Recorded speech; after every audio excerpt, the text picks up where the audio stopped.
welcome to Get Out of Rap TV. June the 11th, it's show 71. We've got some great content lined up for you today and a great guest waiting in the wings to join us. I guess, first of all, I do not forget, I have to thank my partners. I couldn't do this or anything without them. DDC OS, DDC Outsourcing, Evaluation, and OneCom. Thank you, guys. Appreciate you massively. Remember as well, please do say hello if you're watching.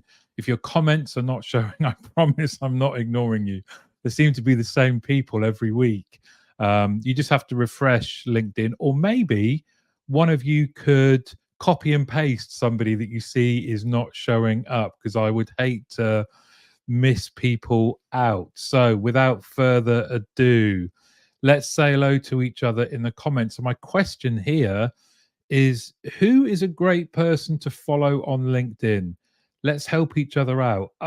Look, some people are here already. Here he is, Danny Wareham of Fergun. Hello, my friend. How are you? Been judging and all around the country recently. Yes, Rob's here. Good morning, sir. Looking forward to seeing you next week, buddy. And Mark, good morning, Mark. Hello, mate. Hey up. Katie's here, Queen of the North. And Tristan. Hello, Tristan. Good to see you, buddy. And Dan as well. Good morning, Dan. And please do remember, if people have commented and it's not showing, you could do me a favor and copy and paste in their comment and who it is. That would be, I've written copy and paster. So who is, and Tim, good morning, Tim. Morning, peeps. Hope you're all well this fine Tuesday morning. It is fine, isn't it? It's a bit chilly where I am, but it's still, at least it's not raining. We're saying this in June. Good morning. I do not want to guess, but it's either Alistair, Tracy, Spencer normally says if it's him. Evening all. Hope all is well. Good evening. We are a global show. So Deepak, thank you very much for joining. There we go. The first recommendation, follow Rob Wilkinson. And I agree with that. Doesn't post often, but it's always mint content. Definitely true.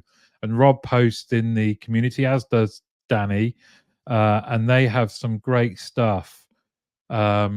Marianne, hello. Diane, morning to all you beautiful people, and straight back at you. Yes, thanks, Danny. Very, very true, but definitely recommend Rob. Darren's here. Good morning, Darren. Good to see you, mate. I'd follow Martin Teasdale if you don't already. Yeah, me too. Thanks, Tristan.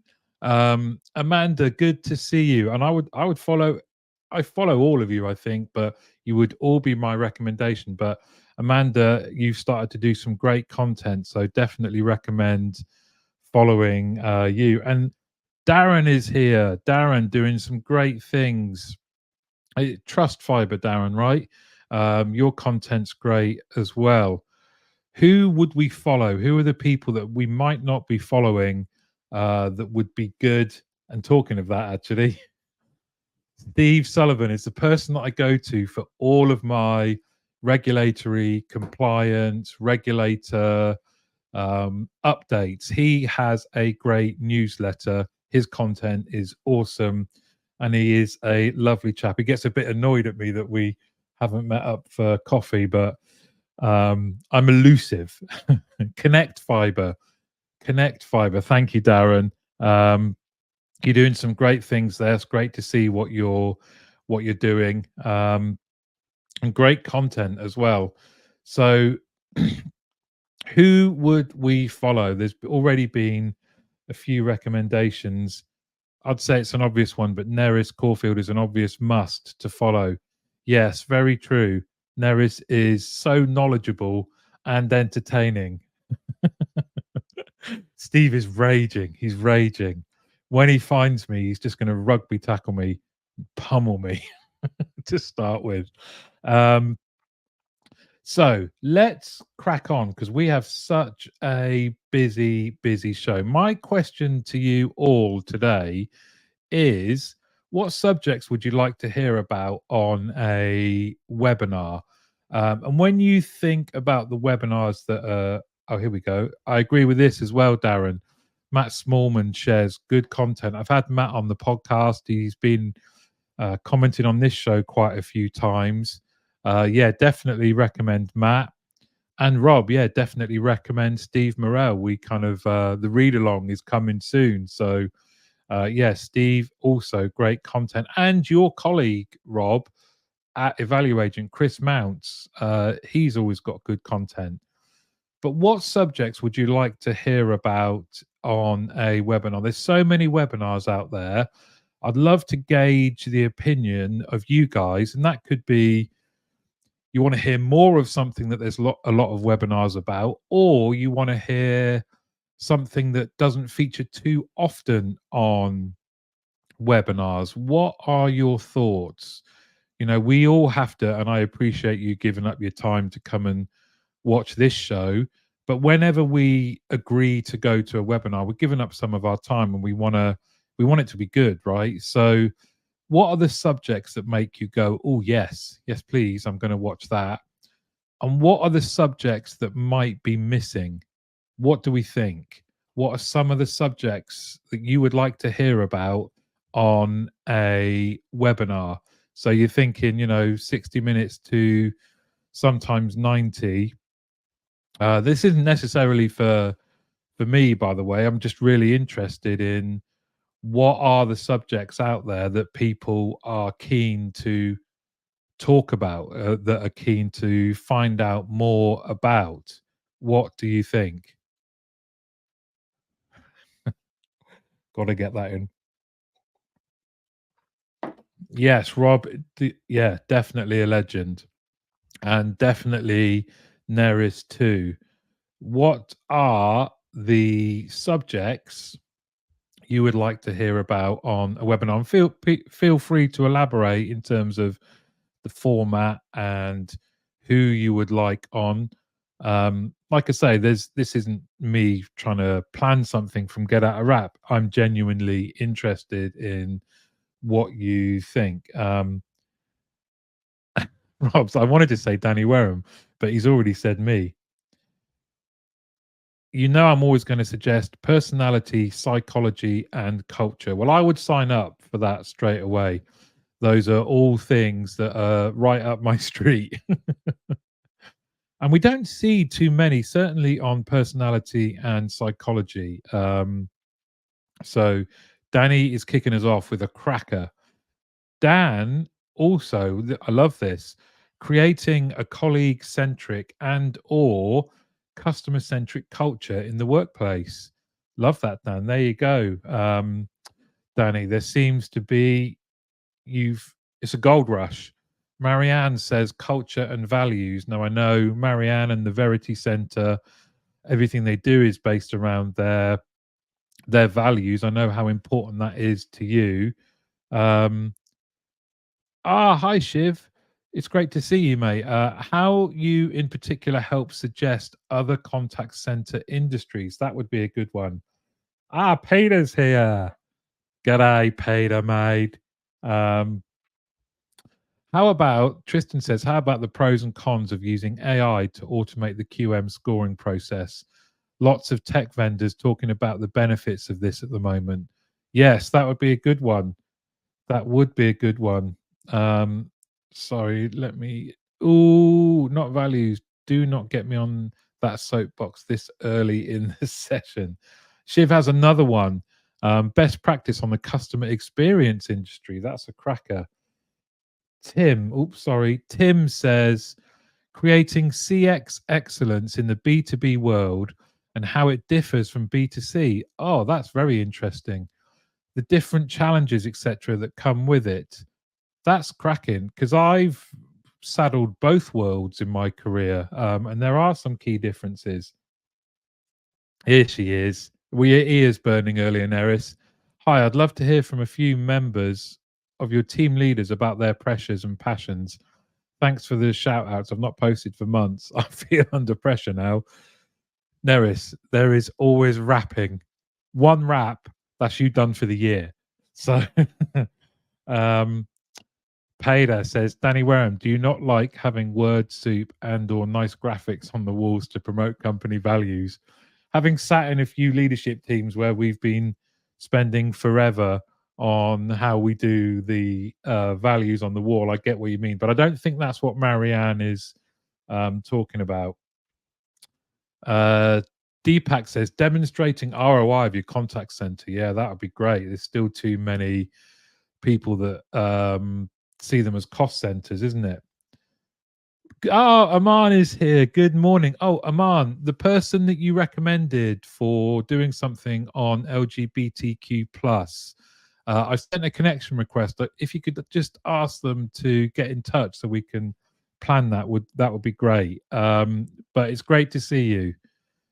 Danny says, new to role team leader experiences. It's been a long time since I was in my first TMTL role, and it would be good to know what the reality of that experience is like today. Yeah, that would be great.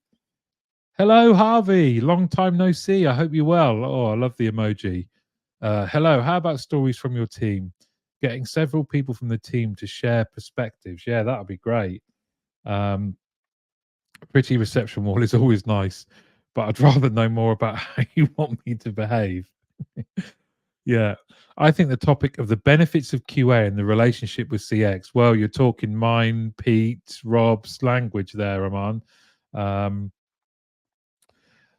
I'd love to see some historical content, say 10 years ago, predicting the future of contact centers and see how they stacked up. These are brilliant ideas. Absolutely brilliant. I love that one. That's like, remember the show Tomorrow's World? I'm showing my age a bit now, but you can go back and look at some of the stuff Tomorrow's World said. I'll give them a nudge. I believe they were unwell yesterday. Oh, I hope they get well soon. And yeah, thank you, Aman. There is a massive difference between having values that you market and promote compared to having those values as the foundation of your company and how you work with your people. Very, very true. Katie says, in the UK, tenure is at an all-time low. Therefore, how do we get the next generation to embrace customer service as a career? Yeah, such a good point. Agreed, Marianne Withers. It's the behavior, not the words that matter. Wink, wink. Oh yeah, Tomorrow's World. We could do a Tomorrow's World version of of contact centers. Also, exciting news! I received my team manager planner. Oh, brilliant! Great. That's great, Aman. Let me know how you get on with it, and also suggestions for version 3. Okay, so please do keep these suggestions coming. There's been loads already. You guys never disappoint. Oh, this is good. This is so true, Amanda. No need for Tomorrow's World. We could just pick over the Simpsons episodes. Yeah, they're the cartoon Nostradamus, aren't they, of our world at the moment. They can predict everything. So yes. Now, without further ado, I'm very, very excited about this. Please do keep those suggestions coming in. Danny et al., you'll be pleased to know it's time for another VT.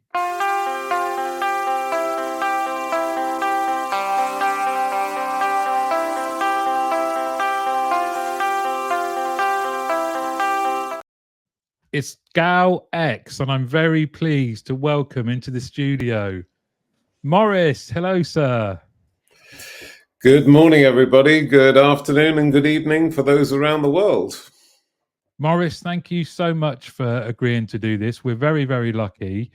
Many times on this show, and your comments have come in, I've been absolutely intrigued and, just interested in this whole concept of uncertainty and confusion being something we should look at. And you've kindly agreed to just give us a taster and some thought prompting stuff on what that actually means. So for this version of GOOW X, I'm going to add your details to the stage. And the stage, sir, is yours. Thank you so much. So thank you for the invitation, Martin. And hello, everybody. For those who don't know me, I'm My background has been contact centers since the beginning of contact centers, and I've always worked at the leading edge of the technology because when you're at the front, you can't do anything wrong. It doesn't always work, but you can't do anything wrong. So what I'm going to do today is I'm going to briefly take you through just a couple of ideas around something that you can actually fix in your contact center, and that's to do with uncertainty. And I struggled when Martin and I talked about me doing this. I struggled with the idea of what I could teach you in 10 minutes that would be useful. So what I've done is I've created a little e-booklet, for want of a better term, with a guide to uncertainty, a step-to-step guide of things you can do. And I'm just going to take you through that very quickly, but I'm not going to cover all of the details. So, there'll be time for questions at the end. I'm not going to take that long to do it, but I'm just going to take you through. Please grab hold of the booklet. So, why is doubt important? Well, doubt is one of the most common failures we have. There are lots of different kinds of doubt, and I'm going to talk about that very briefly. And it's very expensive. So, what came up just before in Martin's comments was the usual thing about contact centers being cost centers. They're cost centers when they're not efficient. And doubt is a kind of inefficiency. It's something that we can actively address. It doesn't. I work in the world of advanced AI, and those of you interested in auto QA, please hit me up. I can bore for England on the subject. But this is about what you can do, your team, without any technology. All right, I do mention using a spreadsheet, but actually you can do stuff starting tomorrow to reduce cost.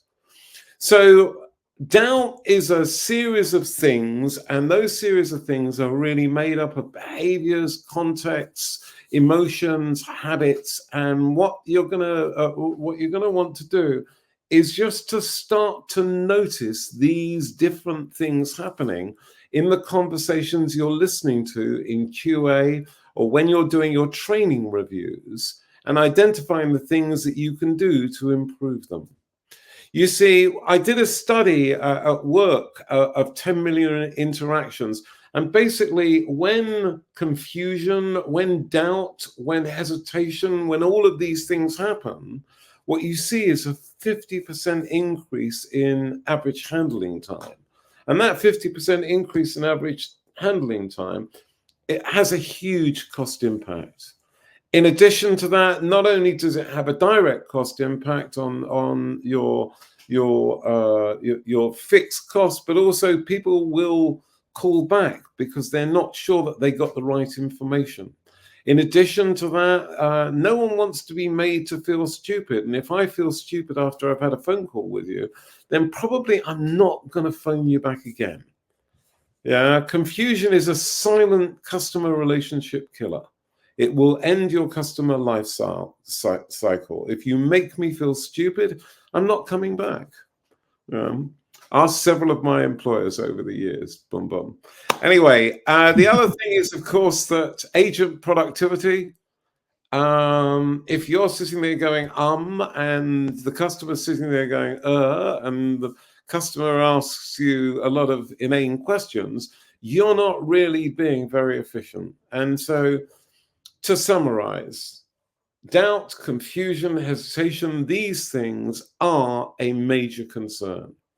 And what you've got in this booklet that I'm encouraging you to download, there is no selling, there's no, I won't see a mailing list or anything like this. I've given it to Martin to distribute in the best possible way. It's really 4 things, yeah? If you want to address something like doubt or confusion, these things, you need to be able to describe it in a way that everybody in the team can understand. Simple rule number 1. 2, you need to get everybody in the team on the same page, to listening for it, describing it, noting examples of it. Then you need to look at things that you can do in order to address it. Maybe give information in a different place. Maybe make your conversation a little easier to understand, and then you go back around and check it again and check it again. And it's that simple. But first of all, I need to talk very briefly about describing the kind of breakdowns that you get. So I'm not going through these in a huge amount of detail. I'm just going to give you some examples, but you will see this in your little ebook if you choose to download it. So there's hesitation and, you know, long pauses.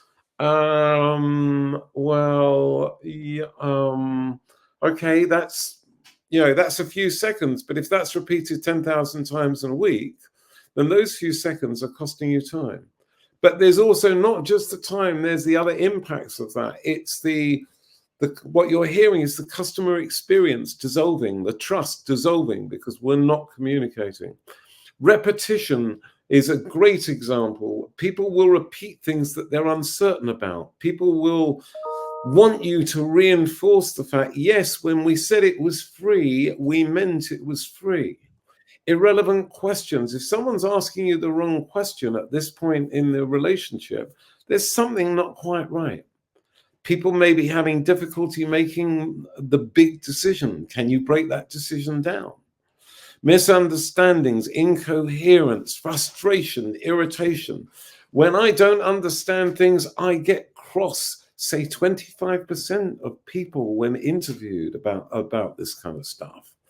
Yeah, requesting, requesting repeated confirmation. So you're sure it's free. You're absolutely certain that it's free. And so there are a whole series of things that you might notice. I've given you a list of things that I've noticed in the 10 million that we did using our technology. Yeah, this is not the ultimate list. This is just a list. Add to it. Listen to your own phone calls. Use it. Is the caller calling for something that you can actually deliver? Is one of the most fundamental pieces of uncertainty.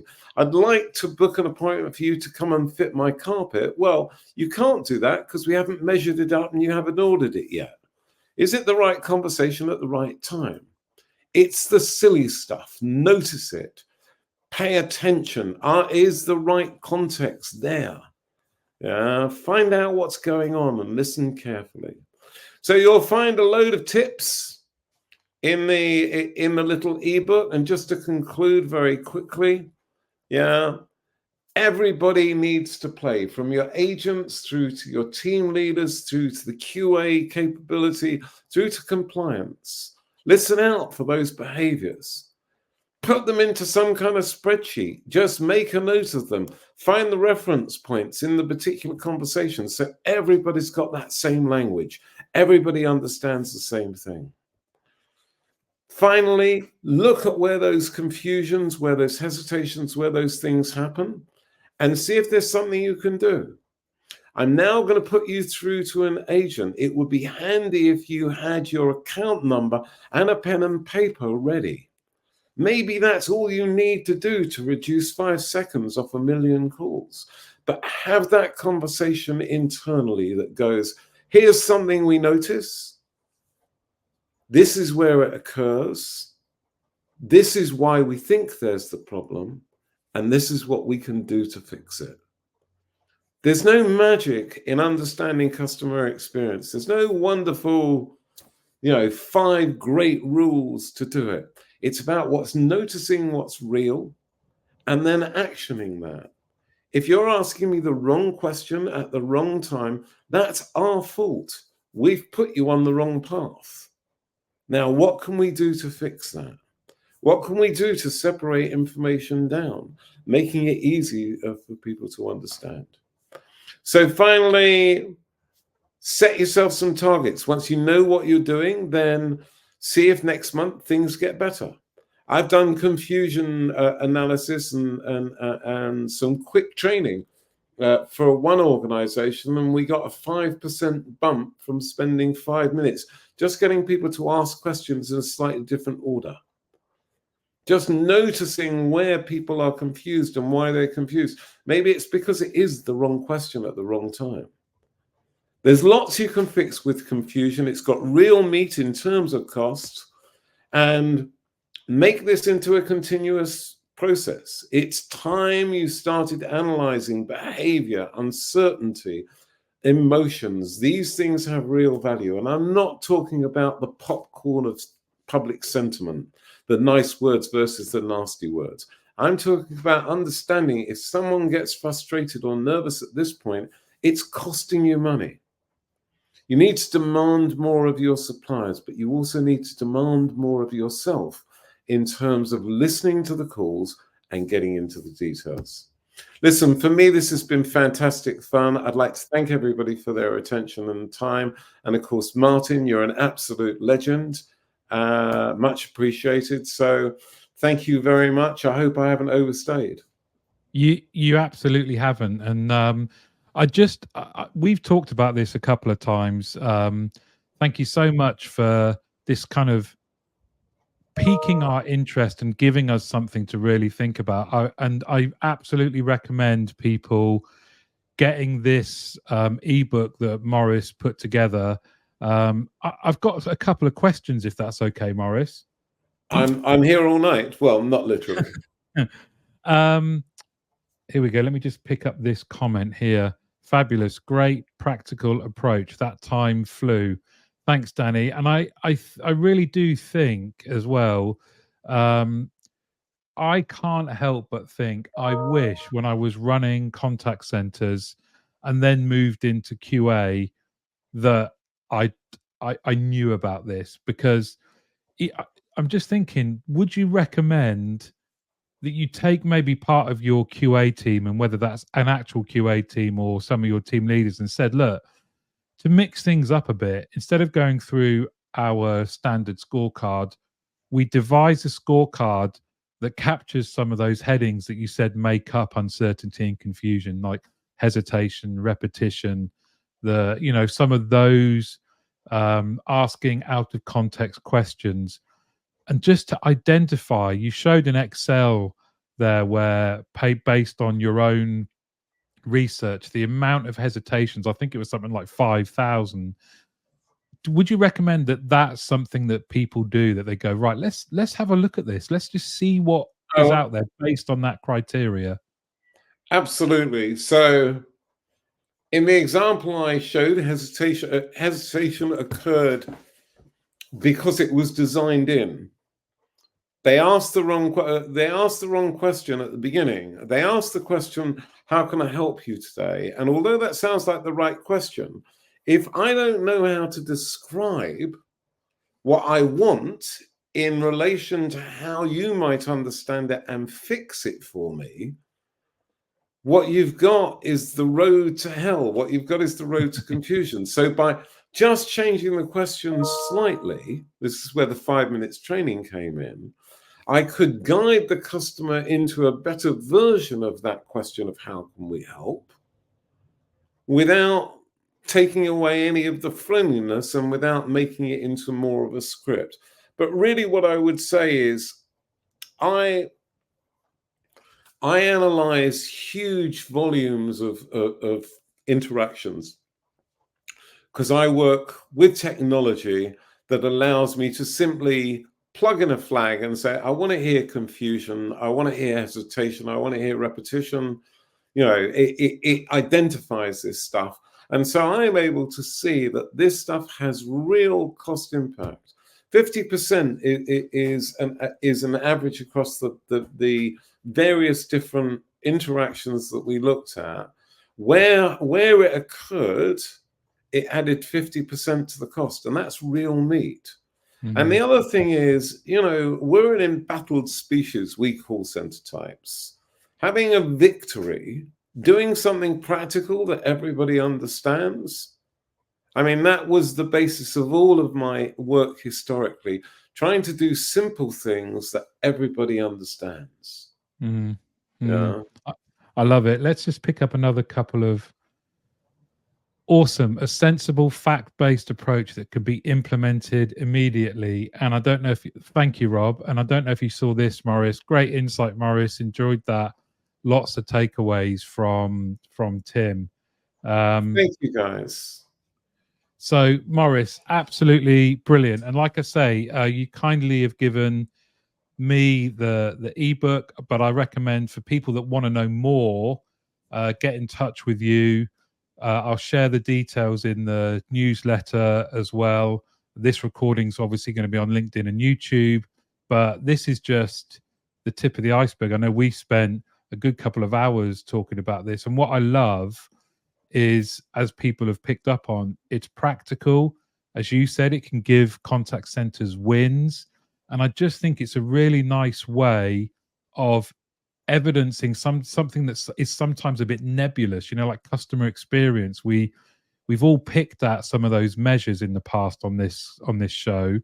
This is something that you can say we've reduced hesitation by 25%, which has meant this much cost saving, and that's the kind of stuff that we need to be doing. I think it's really important to be able to demonstrate things that are useful.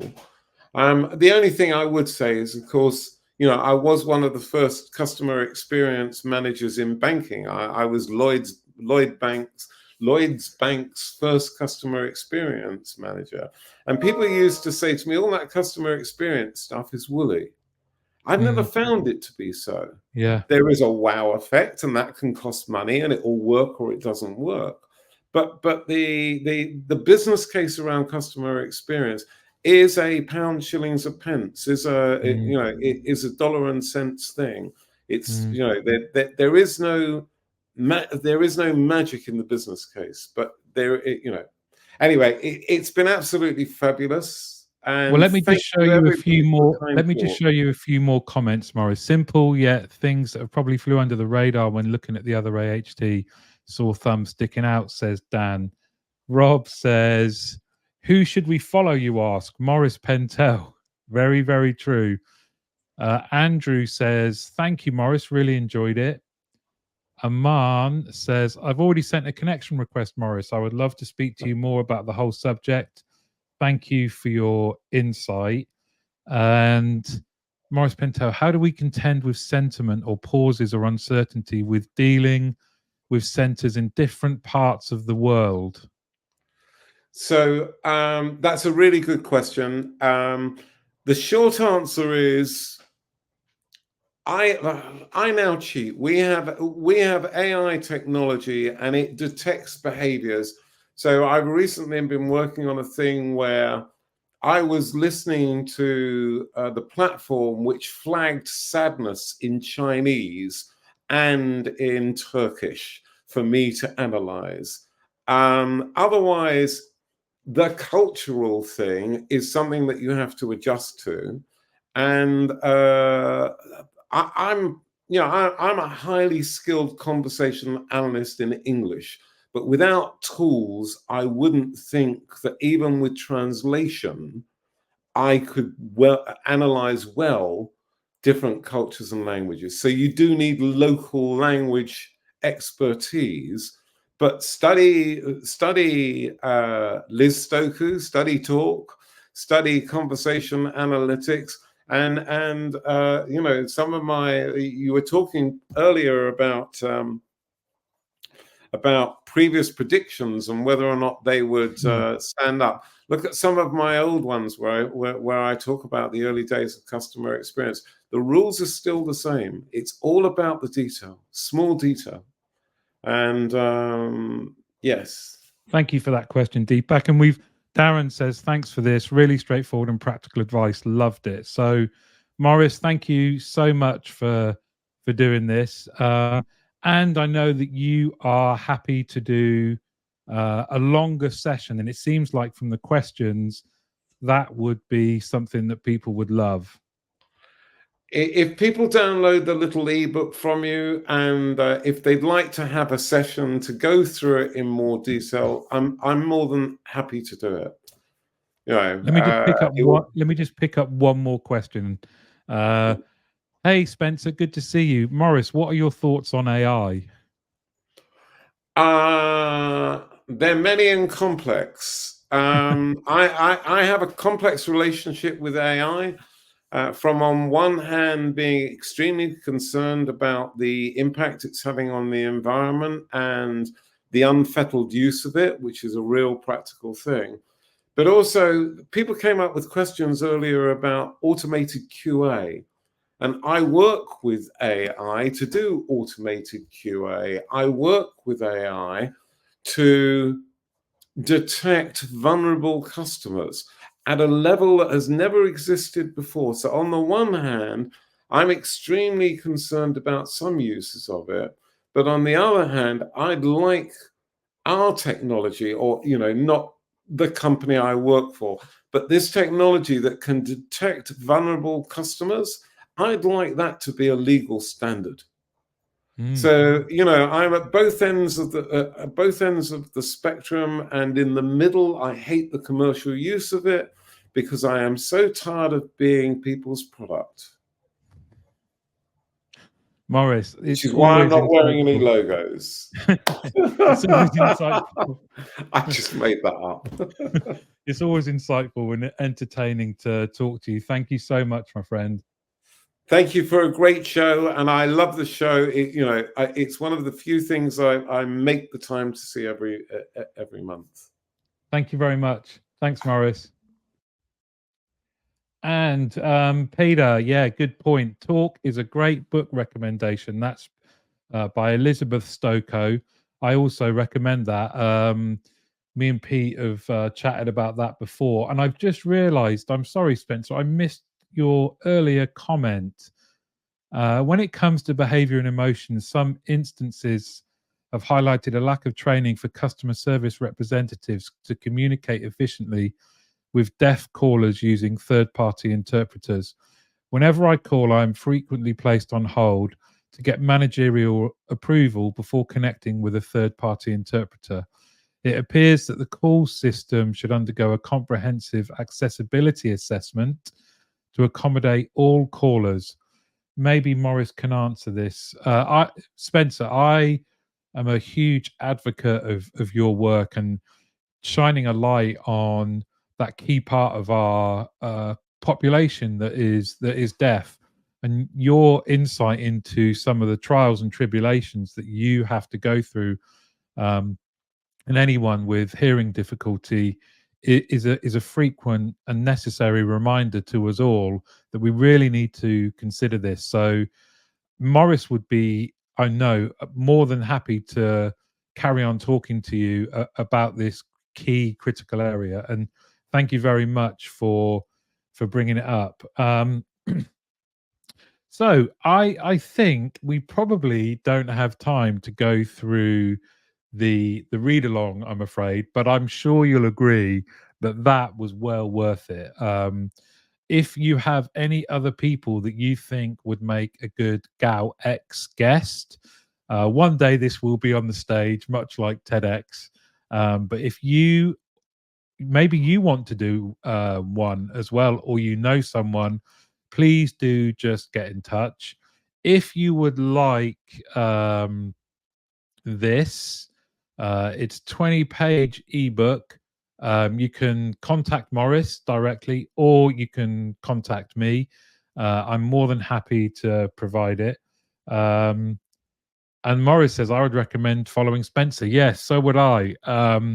Spencer is doing great things for not just the deaf community, but for our industry as a whole. Deepak, I'm jealous. Thanks, Martin and Morris. Got to go get to the vino.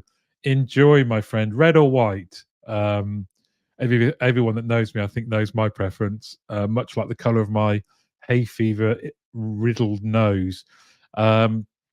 So we will. There's no show next Tuesday because it's the morning after the awards.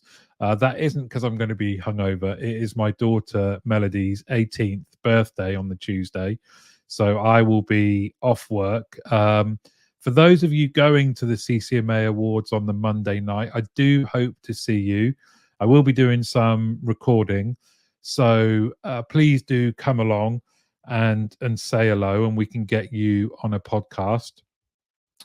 Peter, just finally, a great point from Morris. The impact of AI is far beyond the most obvious part in regard to the disruption of business activity. Very true. In a decade or less, we'll probably be regretting all the underwater data farms. I don't know why I'm chuckling. I'm thinking Terminator Salvation. Yes, red, as you know, Peter. So there will be no red wine next Monday night. I do hope to see you at the awards. No show next Tuesday. So I think, is it the 25th will be, yes, Tuesday the 25th, 10 a.m. Be here. Thank you all so much for giving up your time. Thank you so much to Morris. I think this is great to see something new, a new way of looking at our interactions with our customers, and then being able to demonstrate real value improvement. I think uncertainty and confusion is great. So do get in touch with Morris to find out more. Yes, Rob, see you at the awards on Monday. Anyone else going, please give me a shout. Red tonight. There we go. What a perfect place to end. Deepak, thank you very much. Enjoy your evening. For everyone else watching in the UK, please do have a wonderful day. And Spencer, thank you very much. Have a great time for your daughter's 18th birthday. We will. I think we're going to have a bottomless brunch. So that could be dangerous. I hope you've enjoyed the show. The 71st. I can't believe we've got up to that many. Thanks for all your comments as usual. And finally, again, thanks to Morris. Have a lovely rest of your day.